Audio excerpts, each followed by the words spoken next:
What do fussy babies and sensory, anxious, ADHD kiddos have in common? We're hearing from parents that their pediatrician told them that their baby's just going to grow out of colic or fussiness, even if it's not an official colic diagnosis. But here's the thing.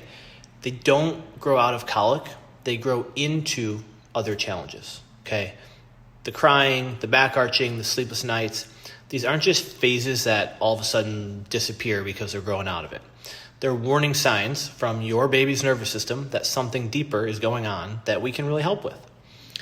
Another thing that we see every week in our office is when parents come in with a 7-year-old struggling with sensory issues or ADHD or anxiety, and we dig into their history, we see it over and over and over again. They were colicky, fussy, not very soothable babies.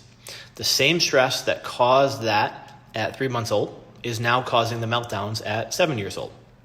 The labels or the diagnosis might have changed, but the problem never left. And what I want you to think about is that the word colic really just means stuck, okay? Oftentimes we see that babies get stuck during birth. Stress gets stuck in their nervous system. Digestion gets stuck.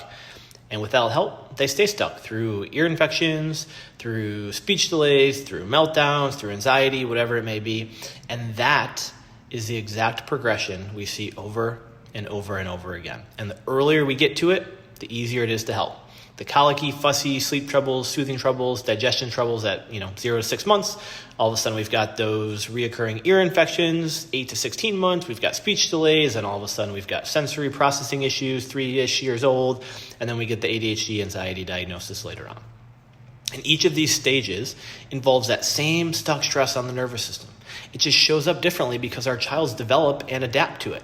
The colic didn't just go away, it started to transform.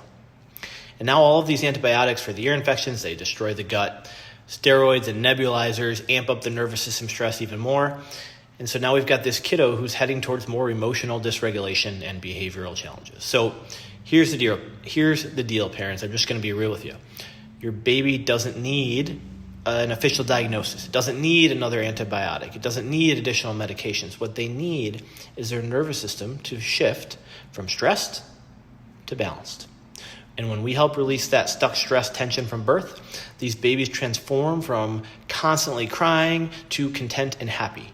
And like I said at the beginning, the easier we address it, the faster it is to heal, which is the beautiful thing about the nervous system in infants.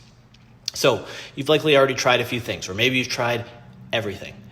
And it's time to identify what exactly is going on and get to the root cause. So please send us a message. Get your kiddo's nervous system evaluation scheduled here at Bright Beginnings, because your child isn't doing anything wrong. You're not doing anything wrong.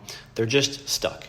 And we know exactly how to help them get unstuck, which is exactly what they and you and your family deserve. Hope, answers, help.